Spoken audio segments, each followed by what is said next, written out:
aspecto importante de la inteligencia que hoy reconoce la ciencia es que no se puede medir la complejidad de la inteligencia. Una parte de la inteligencia es medible, que es el coeficiente intelectual, que tiene que ver con problemas más aritméticos y que obviamente incide tener un coeficiente intelectual más alto para ciertas tareas en la vida que requieren de ese tipo de análisis. Pero para nada la ciencia puede medir toda la complejidad de la inteligencia social, la inteligencia emocional, el humor, la ironía. Por otra parte, hoy sabemos que la inteligencia colectiva es mucho más importante que la suma de las inteligencias individuales.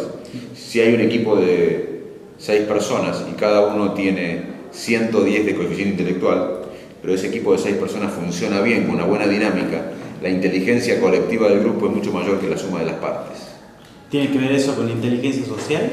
Bueno, la inteligencia social es un aspecto de la inteligencia que no se puede medir, pero que claramente es muy importante. Y de hecho, la inteligencia social predice muchas veces liderazgo, cosa que no predice tanto la inteligencia analítica.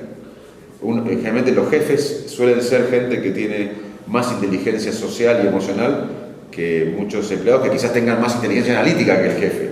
La inteligencia social quizás no requiere de tanto talento para números y cuentas o análisis, pero requiere darse cuenta de qué piensa la gente, de cómo se inspira la gente. Quizás muchos líderes en la humanidad no tenían tanta inteligencia analítica como un matemático o un físico, pero lideraron comunidades, inspiraron sociedades, porque se dieron cuenta qué quería la sociedad. Vos decís que no se puede medir la inteligencia, pero a su vez también tiene algo de desarrollo en el día a día, digamos. Sí, la inteligencia, yo digo que se puede medir un aspecto de la inteligencia, no todo. Y la inteligencia mejora generación tras generación. O sea, las generaciones nuevas son, generalmente, hay un efecto que se llama Flynn, que está en el libro explicado, que las generaciones nuevas son más inteligentes que las anteriores. No se sabe por qué.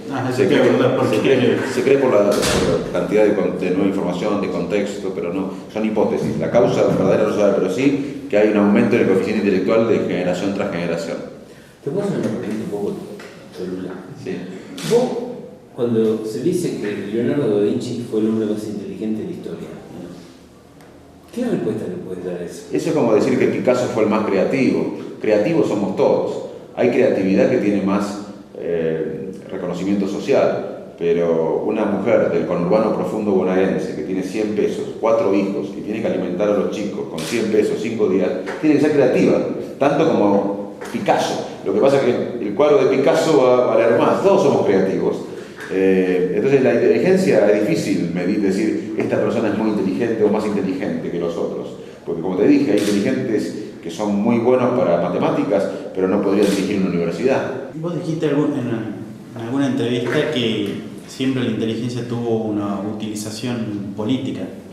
Yo dije que hay que tener cuidado con... Es un poco lo que dije antes, pero te lo voy a decir. Sí. Está bien el ejemplo. Es que hay que tener cuidado con la inteligencia analítica, como decir, una persona es re inteligente porque tiene un IQ, un coeficiente intelectual alto, porque en Estados Unidos, por ejemplo, se usó esta medida en forma errónea e inmoral. Hubo universidades americanas hace décadas ya que le daban un menor cupo a los negros porque decían que que los negros tenían menor coeficiente intelectual. Lo que pasaba es que el coeficiente intelectual requiere de vocabulario, de aritmética, de cosas que vienen de un background familiar, y los negros eran nietos o hijos de esclavos. Entonces, naturalmente en esas pruebas de cultura tenían menos rendimiento, pero no eran que eran menos inteligentes. Yo lo que digo es, ojo con usar el coeficiente intelectual para muchas cosas, para ingresar a un trabajo o para entrar a la universidad, porque quizás porque no representa toda la inteligencia. Y muchas veces se puede usar políticamente o amoralmente el concepto de inteligencia analítica. Hay una parte grande entonces subjetiva, que se puede decir que es subjetiva. Sí, que no podemos medir. Hay una parte de la inteligencia grande, importante. La inteligencia es muy compleja para que la ciencia la pueda medir. En esos términos es así. La alimentación es clave en el cerebro. Y no solo la alimentación de los chicos, y no solo la alimentación, el estímulo cognitivo y el estímulo afectivo.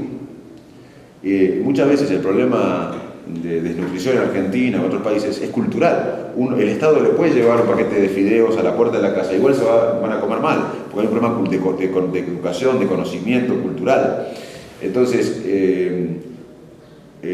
primer punto, es crítico la alimentación en el cerebro de los chicos y adolescentes,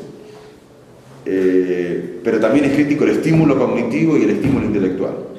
Y hoy, en el mundo, la mayor riqueza de un país no es la riqueza natural. No, está bien tener petróleo, está bárbaro tener vacas muertas, 10 vacas muertas, bárbaro, pero la principal riqueza de un país hoy no es el recurso natural. No es la industria tampoco la principal riqueza de un país. Está bien tener industria, pero está bien tener muchas industrias. Hoy el principal factor económico de un país, la principal riqueza de un país es el capital intelectual de la gente. Y nosotros en Argentina, un país que genera alimentos para 400 millones de habitantes, tenemos todavía un chico desnutrido, eso es inmoral. Entonces hay que nutrir a todos los chicos, hay que darle estímulo cognitivo y estímulo emocional, porque si no estamos hipotecando el futuro de esa familia, de ese chico y de la sociedad. Hoy hay mucha evidencia del impacto de la desnutrición, de la falta de estímulo cognitivo y afectivo en la gente. Y esto también pasa en la creatividad. Aún chicos bien alimentados o con buen estímulo afectivo, si no tienen un entorno creativo, no crean. ¿Cuál es la diferencia entre una universidad, muchas veces que está en el ranking 150, y entre Cambridge, que está primero o segundo en todos los rankings? No es, la computadora es la misma. La mesa es la misma. Lo que pasa es que a Cambridge quieren estar de 10 estudiantes, 10 quieren cambiar el mundo en Cambridge. Y por ahí en la universidad que está 150 de rating, de 10 estudiantes, 9 quieren sacar un título. Lo que hay que hacer es un ambiente creativo, un entorno creativo. Eso es muy importante, aún para los que estén alimentados. Por eso la revolución educativa va a pasar por el contacto del alumno y el docente. No va a pasar por un ministro de educación, por un presidente, aunque tengamos 10 sarmientos acá, no va a pasar. Va a pasar porque el docente inspire al alumno. No podemos aprender nada si no nos inspiran, si no estamos motivados.